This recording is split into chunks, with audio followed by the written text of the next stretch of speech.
Freeman. I'm founder of Cleantech Efficiency Solutions, and today we're getting ready to start the first process of an energy audit, and that is a blower door test. This gives us a pressure test of the home. It gives us the ability to find out how much air the home leaks. I'm going to, pretty soon we're going to have Pat Morrissey. He's our technician today. Say hi, Pat. Hello. And Pat's going to set up the rig.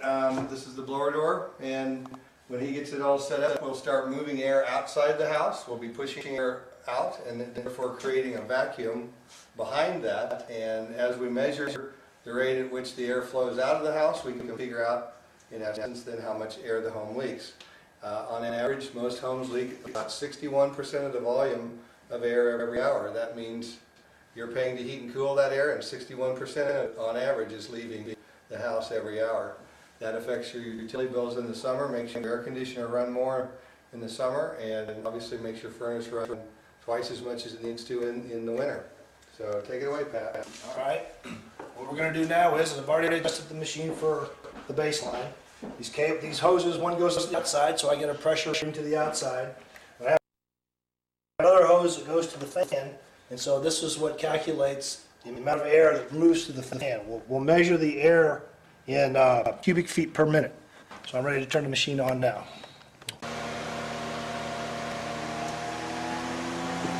This is the amount of pressure that the house is being adjusted to. You see we're at negative 37 now. We want to bring it up to a negative 50. And you see our pressure is going up. Okay, we're about there now. Go back a little bit. This number is our cubic feet per minute. This is the amount of air that's moving through the fan right now. This is important to us because for every cubic foot of air that moves through the fan, that amount of air is moving into the house from somewhere. So now what we'll do then is go locate where those leaks are. We have a factor that we're looking for that's called air exchange. The air exchange rate is the measurement that we use to determine how tight the house is. It's interesting to note that most houses that are very tight will exchange air 3 times an hour at 33%. 33% of the air moves in and out of the house every hour. That's a very tight home. Our loose homes will exchange air. The whole volume of air will leave the house every hour. That's why when your furnace is moving, it's trying to heat that and keep up with that. That's why it gets so expensive. So if we tighten up the holes and keep that air in the home, the furnace, the air conditioner doesn't have to work as hard. Run our blower door. We found out how much air the home leaks. Now the second tool that we're going to use is an infrared camera. The infrared camera is a camera that sees hot and cold, and so it gives us a clear view inside walls and floors and ceilings, and enables us to locate and pinpoint where the home is leaking air and propose a solution to solve that. This is a very, very sensitive camera. For example, I can put my hand against this wall, and after I do that, I can put the camera up and it sees the heat signature that my hand left behind.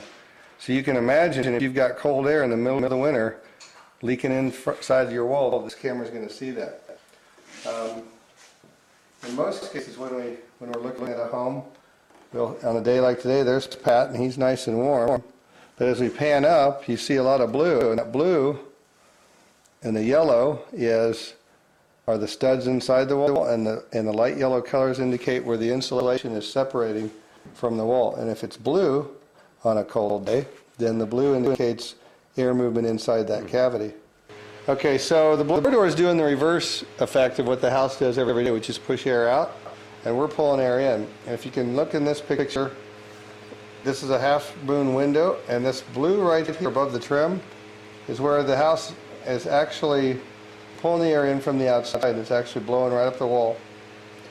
So the house is doing the opposite of that every hour. It's pushing air out through those openings, and the more of those openings we can locate and seal, then we can lower the utility costs. And here we're getting a really hot signature, a heat signature. The reason that is we're getting a lot of light from this open bay of windows. So we want to move our scale down, and we can see that this wall, the bookshelf, there's lots of blue behind it. So in this case, that cove, that's an alcove, and a lot of times alcoves don't get insulated well. That's a direct wall to the outside.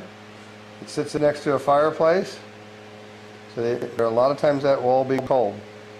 Now the fireplace is warm because we're getting a heat signature from it being on, and that white hot part is the glass, and the red is the heat moving up the wall from the fireplace itself.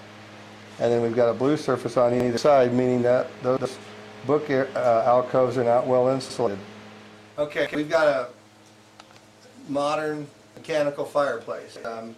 We call a fireplace a romantic hole to the outside, because there's really no good solution for a fireplace like this. You've got a glass screen, and the problem is the flue vents to the outside all the time, and we can't really damper that. We can't really control that air movement.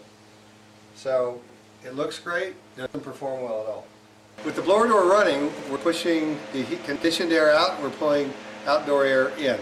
So everywhere there's a leak in the structure, again, we're going to see that in infrared. And this time of year, we're going to see that in blue. So when we look at the corner of this wall and ceiling union, we're going to see a lot of blue. That means the top plate of that wall is leaking inside the wall. That means the cold air is going down from the attic into the side of the wall itself. This is why the average house leaks 61% of its air. Wow.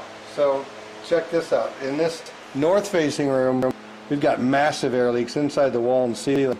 That's why you see all that blue up and down that wall cavity. And again, this is a 5-year-old home. And it's not because the home's poorly built, it's that our standard is so low. Insulation is one of the first things that gets skimped on. You got a big leak right there, buddy. And that's huge. Now again, most people think that if a house is going to leak, it's going to leak on the outside walls. Well, that's not right. This is an interior wall, and we're leaking the whole distance down the wall, all the way from one corner, all the way across to the other corner, and then around this corner, all the way down. So we're leaking on 4 walls of a bedroom. This is why rooms have severe temperature swings from one room to another. What we got here, what Pat's looking at is straight up. The camera lens is looking straight up at a can light.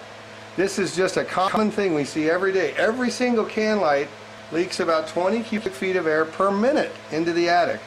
So if we can get up there and seal those off, which we can put an airtight enclosure right over the can itself, we can stop that air loss. Each one of those, if you add them up, count them up in your house. How many do you have? You multiply that number times 20 and you'll figure out on your own how many cubic feet of air per minute you're leaking into your attic.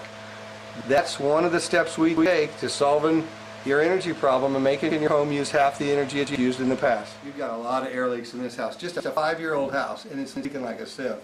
We're looking at most of the upper second floor surfaces being ice cold, blue. Our can lights, each one of them leaking 20 cubic feet of air per minute right into the attic. That's air that you're paying to heat and cool every year. We've got insulation gaps, we've got framing voids, we've got wiring penetrations and plumbing penetrations. All these things add up to a giant hole that you pay to heat and cool every year. What we want to do is go in and find those holes, seal them, insulate them, super insulate the structure so that we can manage that airflow from inside to out. When we do that, we can cut the energy bill in half. For example, this area that we just saw leaking a lot of air, we can drill a hole, stick a tube inside that cavity, pump that cavity full of cellulose insulation, the most environmentally friendly product out there, made from ground up newspaper. We can fill that cavity and pack it tight. When we do that, we'll bring the camera back and we'll see that blue spot turn red. That means we've solved the problem.